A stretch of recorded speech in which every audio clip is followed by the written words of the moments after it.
Welcome to lesson 6.14. In this video, we will be selecting techniques for anti-differentiation, and we'll also just be reviewing the process of integration in general. First, we're going to cover the formulas and techniques that you should know for AP Calculus AB for integration in Chapter 6. Now, I'm not going to read through every single one of these formulas, but I will scoot the paper down in just a minute so that you can pause the video and take a look at all of them if you want to. You need to know how to split integrals apart and pull out constant multiples. You need to know how to add and subtract the integrals. And then we have this giant list of integral rules. And it includes things like logarithms and exponential functions and trig functions and inverse trig functions. So here's the top half of that list, and here's the bottom half. You should also know these three Pythagorean trig identities. First, sine squared of x plus cosine squared of x is equal to 1. And 1 plus tangent squared of x is equal to secant squared of x, and cotan squared of x plus 1 is equal to cosecant squared of x. Those can really come in handy if you are stuck on an integration problem. And which integration techniques should you be able to do? Well, there are a couple big ones. One of them is that you should be able to integrate graphically. So that would just be using your geometry skills to find the area under a curve. We're not going to review that in this video, but if you want review on that, that was lesson 6.1. And then we approximated the area under the curve in 6.2 using Riemann sums. You must also know how to do U-Substitution. This was covered in lesson 6.9. You should also know long division and completing the square. These were topics from 6.10. And just a reminder, you can check your answer that you got when you integrate. You can always check that with differentiation because differentiation and integration are inverse operations. Now, maybe the trickiest part of all this is that you need to know when to apply these rules. This is the focus of this lesson. In previous lessons, we've just been applying like one rule at a time and we do a whole bunch of practice with that rule. But on the AP exam, that's not how it's going to be. And they're not going to tell you like, hey, you should use long division for this problem. You're going to have to be able to figure that out. So we're just going to run through a ton of examples. We're going to identify the technique that we need, and then we're going to execute the integration. For every example that we do, I will list the technique that we do, and then I'll put the lesson that it was covered in if you want more practice with that technique. Here's our first example. So we have this giant integral that we're trying to do. Now, I see that this is actually a whole bunch of smaller functions or a whole bunch of smaller terms. So I'm not going to be using something like long division or U-Substitution here because I think I can get through this just using all of my basic integral rules. So let's try that. First, I'm going to find the integral of 4x cubed. So 4 would be my constant multiple, and then the antiderivative of x cubed would be x to the fourth over 4. So got that part. Then for negative 3 times the cosecant squared of x.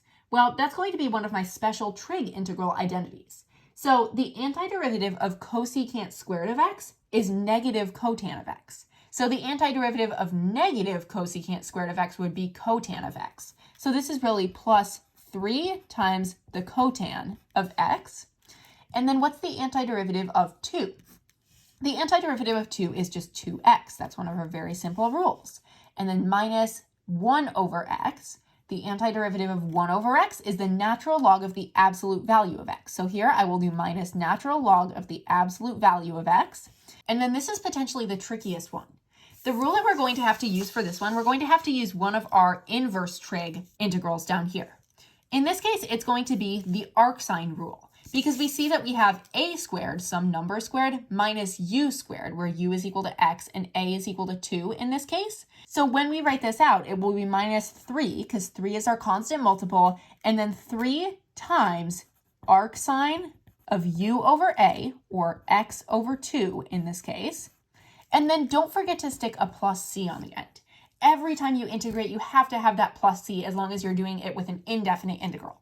Then we can just go through and clean this up just a bit. I think the only thing that we have to clean up is just consolidating this into 1. Pretty much all of the rules that we used here were just basic anti-differentiation rules, which were covered in lesson 6.8. Find the integral of 3 over x squared minus 8x plus 19 dx. The first thing my mind goes to when I see this is U-Substitution because I see that I have this function in the denominator. So I'm going to try that and see if it works. Let u be equal to x squared minus 8x plus 19. The next step for U-Substitution is to take du dx, which in this case would be 2x minus 8. So then when I move the dx over to the other side, because I have to figure something to swap out here, I have to figure out something to swap out, that would be 2x minus 8 times dx. The problem is I don't have any 2x minus 8 that I can swap out with the dx. So I'm going to have to try again. U-substitution is not the way to go for this problem because there's nothing that I can swap out properly. Okay, let's try a different approach. How about completing the square? Completing the square is a method that we can use to simplify the denominator, or not really simplify it, but just get it into a usable format. So I'm going to rewrite this denominator as x minus 4 squared, and then x minus 4 squared, that's really x squared minus 8x plus 16. By rewriting x squared minus 8x in this format, I have added a 16, so I need to subtract a 16 from the end to compensate. So I already have this plus 19, so it will be plus 19, but then I need to subtract that 16. So I can rewrite my denominator as x minus 4 squared plus 3. And I still have the 3 on the top, and I'm still taking the integral with respect to x. Now I can use one of my inverse trig rules. I can use my rule for arctan, because my rule for arctan is du over a squared plus u squared is equal to 1 over a times the arctan of u over a plus c. So in this case, I'm going to identify u and a. A is equal to rad 3 because a squared is equal to 3. U is equal to x minus 4 because u squared is equal to x minus 4 squared. Now, don't forget that when you're dealing with inverse trig antiderivatives, you have to take du dx over here. You have to take the derivative of this little equation. That would be equal to 1, since d dx of x minus 4 is equal to 1. This means that du is equal to dx. So my next step for this problem is that I'm going to rewrite the integral with my a's and u's instead of x's. I am going to pull the 3 out to the front as well because that's just a constant multiple.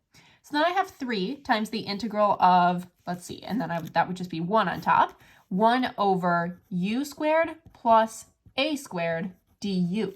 And I can swap that du directly out for the dx because I know du is equal to dx. Then what is this equal to? Well, I know it's going to be 3 times, and then I apply my rule for that arctan antiderivative.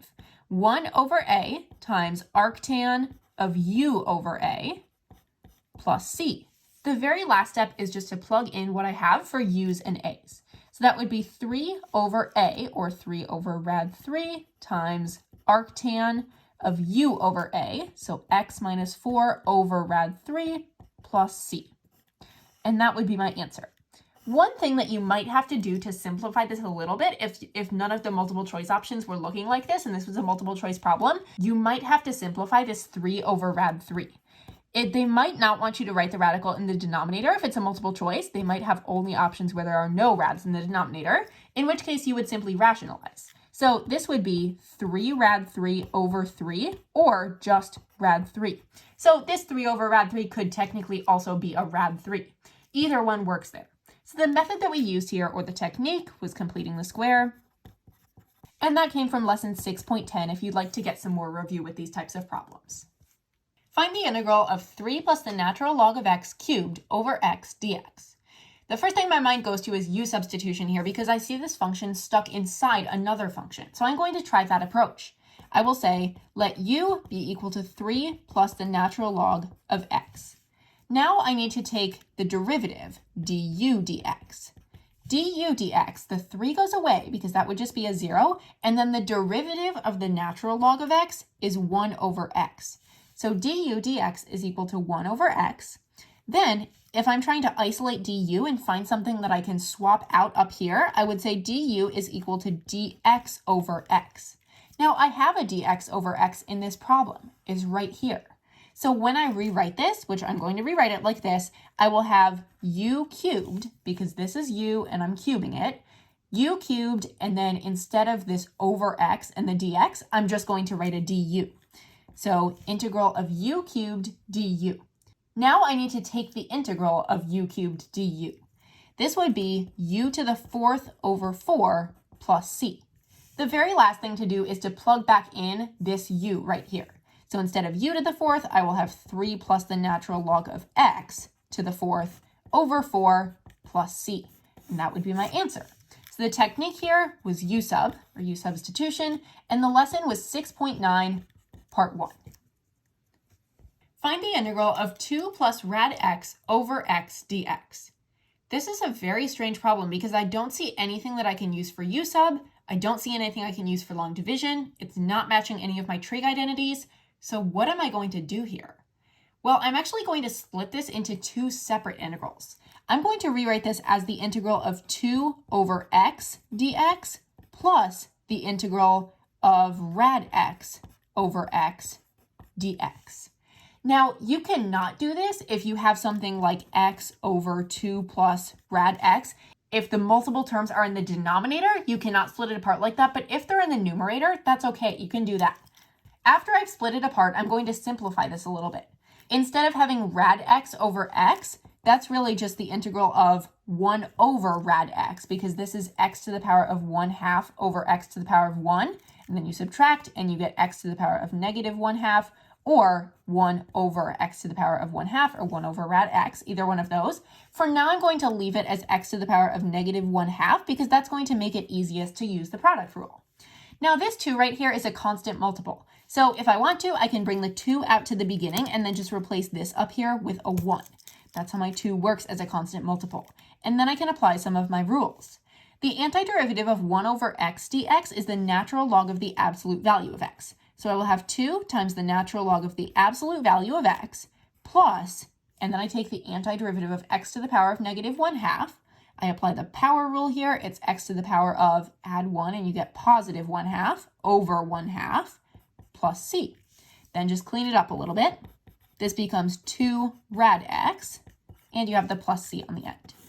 So what was the technique in this one? Well, we had to use our basic rules here, but we also had to break it into multiple parts. So I'm just going to write down basic rules here because breaking it into parts is one that you can really apply for any topic. Find the antiderivative of this function dx. It's a lot of terms. I don't want to read it all out. What I'm going to do with this one, I think I'm going to have to use long division or synthetic division because when I see something with so many terms that are like this, like 3x to the 4th, 3x cubed, x squared, x, and then just a regular term, that's a pretty good indicator that you're going to want to try some form of division. And because I have the x minus 2 on the bottom, that's going to work out really well.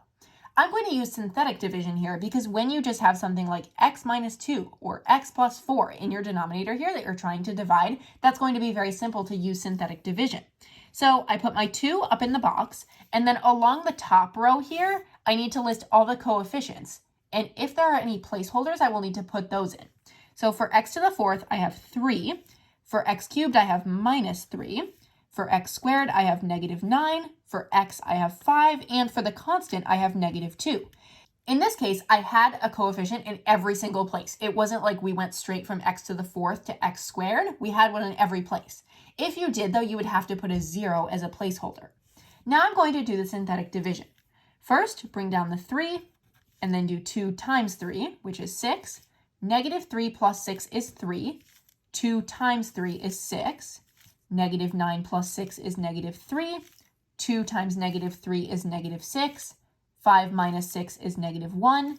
2 times negative 1 is negative 2. Negative 2 minus 2 is negative 4. This right here is my remainder. And then I need to fill in the rest of these. I need to put in the x's. This will be my constant. This will be x, x squared, and x cubed. So I will have 3x cubed plus 3x squared minus 3x minus 1 minus 4 over x minus 2, because you always put that negative 4 over your original denominator right there.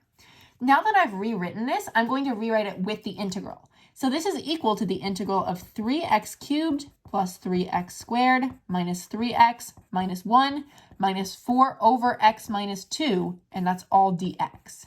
So I have 3x to the 4th over 4 plus 3x cubed over 3 minus 3x squared over 2 minus x minus, but then this is where it gets weird because I have something in my denominator here, so I'm going to have to make a little mini U-substitution problem with this one.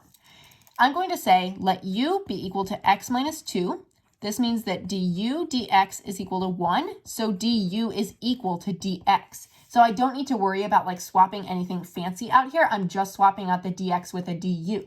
So if I rewrite this one, I'm going to have to come all the way down here. I'm going to say it's really 4 over u du. And then the integral of 1 over u du, that is the natural log of the absolute value of u. And in this case, I'm just going to directly swap in x minus 2, putting in the x right away. And I have a tiny plus c at the end there. I'm sorry, it's very hard to see. Let me recopy and clean up my answer down here. The technique here was polynomial division, and that came from lesson 6.10. Find the antiderivative of 1 plus tangent squared of x over secant x dx. The thing that's jumping out to me immediately, because I know my Pythagorean trig identities, I know that 1 plus tangent squared of x is equal to secant squared of x. So I'm just going to quickly rewrite this one. Instead of having 1 plus tan squared of x, I'm going to have secant squared of x on the top and secant x on the bottom with a dx. Now, secant squared of x over secant x, that's just secant x. So I'm really just trying to take the integral of secant x dx. From there, it's very simple. I just have to recall what that is. The antiderivative of secant x dx is the natural log of the absolute value of secant x plus tangent x, close the absolute values, plus c. And that would be my answer. The technique here was trig identities. And although there wasn't a lesson entirely devoted to that, we did review some of that lesson material in 6.10 with our inverse trig antiderivatives. So far, we've only been working with indefinite integrals, meaning that we were finding some function and not an actual number. However, you also need to be able to apply all of these anti-differentiation techniques that we've talked about to definite integrals so that you can solve for an actual numerical answer. The first thing I'm going to do with this problem is I'm going to rewrite the 1 over secant x as cosine x. I'm also going to break it into two separate integrals while I'm at it. I'm going to say secant x tangent of x dx plus integral from 0 to pi over 4 of cosine x dx. And it should be minus here, not plus, because we have minus 1 over secant x. Then I need to find the antiderivative of both of these. The antiderivative of secant x times the tangent of x is the secant of x. So we have secant x minus, what's the antiderivative of cosine x? Well, that would be the sine of x. And this is our antiderivative, and we are trying to evaluate this at 0 and pi over 4. Now, in order to get this actual value, we need to plug in pi over 4 and then subtract plugging in 0. How is that going to work? Well, I'm going to do secant of pi over 4 minus sine of pi over 4 minus, big brackets, secant of 0 minus sine of 0. Now, sine of 0 is going to go away right away because that's just 0. But then how do I evaluate the secant of some number? Because I don't have my unit circle values memorized for secant. But I know sine and cosine, so I'm just going to rewrite this in terms of sine and cosine. Instead of secant, I'm going to say it's 1 over the cosine of pi over 4 minus the sine of pi over 4 minus, and then instead of secant of 0, that's going to be 1 over cosine of 0. Now, these are all values that I know. I'm going to rewrite this. Cosine of pi over 4 is rad 2 over 2, so 1 over rad 2 over 2 minus rad 2 over 2 minus cosine of 0 is 1, so that'll just be minus 1. And then if this was a multiple choice problem, how far you have to simplify would just be dependent on your answer. I'm going to try to simplify this all the way. So if I have 2 over rad 2, I don't like that the radical is in the denominator there. So I'm going to rewrite that. I have 2 over rad 2, multiply top and bottom by rad 2, and you get 2 rad 2 over 2. The 2's cancel and you just have rad 2. So this could be rewritten as rad 2 minus 1/2 rad 2, and then that can just stay as a minus 1 right there. Now, this is really like 1 rad 2 minus 1/2 rad 2. So that would really be 1/2 rad 2 minus 1. But again, how you simplify will depend on what your multiple choice answers look like. The technique here was just our basic trig rules, so just basic rules. And that was lesson 6.8. I want to do a quick reminder of bound switching with definite integral U-substitution. This is a very complicated topic in my opinion, so I feel like it's worthwhile to review it in a review video here. You have two options when you're dealing with definite integrals and you need to use U-substitution. The first option is to switch the bounds and then leave the u in the antiderivative when you actually evaluate that. Let me show you what that looks like. In this case, I would say let u be equal to negative 5x plus 2 because that's the function that's stuck inside another function. Then when I take the derivative, that would be du dx is equal to -5. Therefore, I'm trying to swap out a dx here, so I need to isolate dx. I would get -1/5 du is equal to dx. Now, when I rewrite this in, I'm going to leave my bounds blank for now, and I'll show you why in just a second, but I have e to the u, and then instead of dx, I have -1/5 du. I'm going to stick the -1/5 on the outside as a constant multiple there. -1/5 times the integral of e to the u du. But since I have changed my variable of integration from x to u, I also need to change the bounds. So this is where it gets a little more tricky. And this is the step that people will forget all the time, and then you'll get the wrong answer if you're using the wrong bounds. How do I figure out the right bounds? Well, I need to say when x is equal to 1, what is u? When x is equal to 1, if I plug in 1 to this equation, I would get -5 plus 2, so -3. When x is equal to 1, u is equal to -3, so -3 is my new lower bound. When x is equal to 3, which was my previous upper bound, I would do -5 times 3, so -15 plus 2 is -13. So u would be -13 when x is equal to 3. So then I have -13 up here. The problem that I have now, though, is that my upper bound is actually a lower number than my lower bound, and I need that to be swapped around. So I will use another one of my rules. I can swap it around if I stick a negative at the beginning. So if I have a negative -1/5, that just turns it to a positive 1/5. And now I have the -13 down here and the -3 up here and the e to the u du. Now, when I take the antiderivative, I am not going to plug this back in for u. I'm going to leave the u in here. You leave the u in the antiderivative when you evaluate. So first, I need to find what's the antiderivative of e to the u. That would just be e to the u, and I do have the 1/5 on the beginning there. And I'm evaluating that at -13 and -3. So then first, I will plug in -3. So I would have 1/5 e to the power of -3, and then I subtract 1/5 e to the power of -13. Now, if you want to, you can rewrite this as 1 over 5e cubed minus 1 over 5e to the 13th.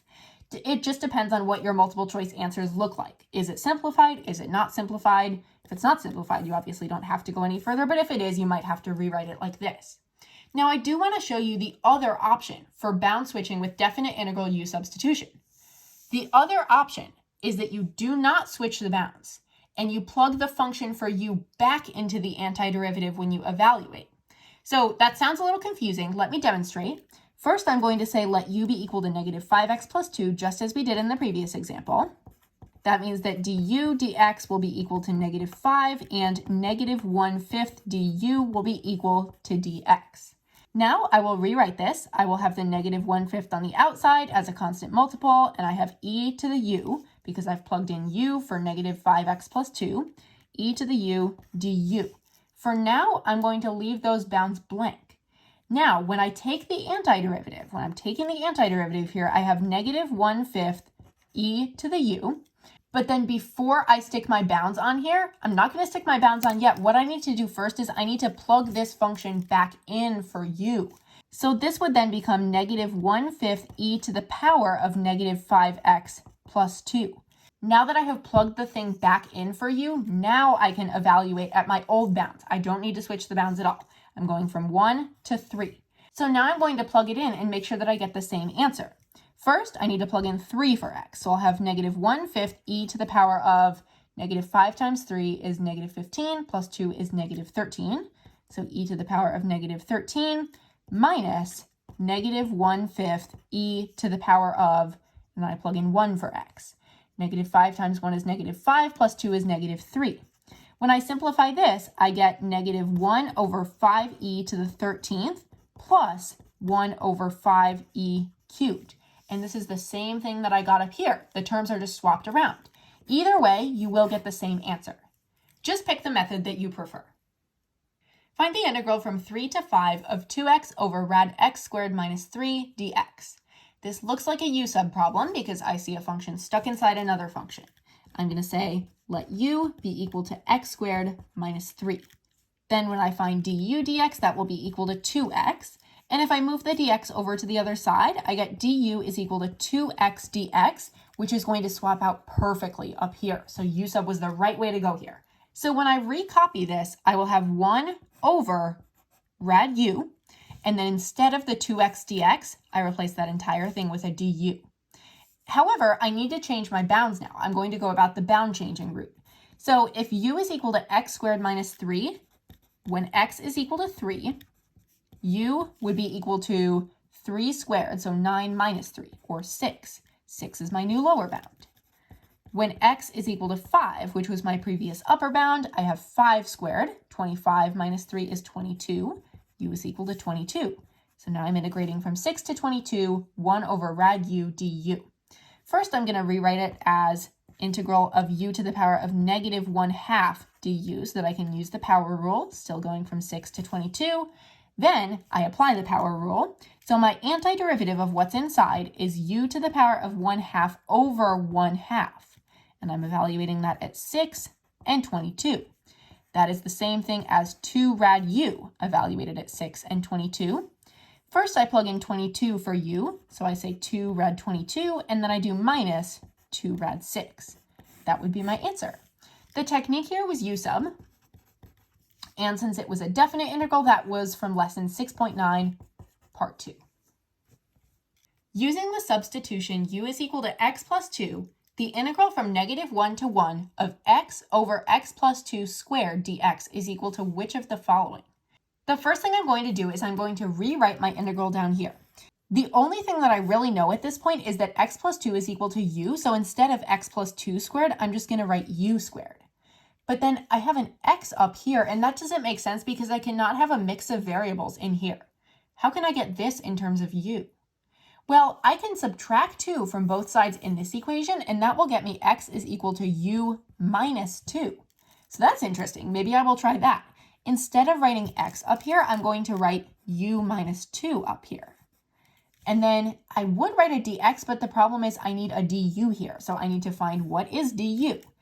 Du dx, if you take the derivative of this equation, is equal to 1. So du is equal to dx. That's a nice swap out. That just becomes a du. However, now I need to switch my bounds. So if I take this equation, first I'm going to say when x is equal to negative 1, what is u? Well, u will be equal to negative 1 plus 2, or 1. And when x is equal to 1, which was my previous upper bound, u will be equal to 3. So we're integrating from 1 to 3. I see the bounds from 1 to 3 here, but neither of these are matching. So what I'm going to do is I'm actually going to bring the u to the power of 2 up to the top.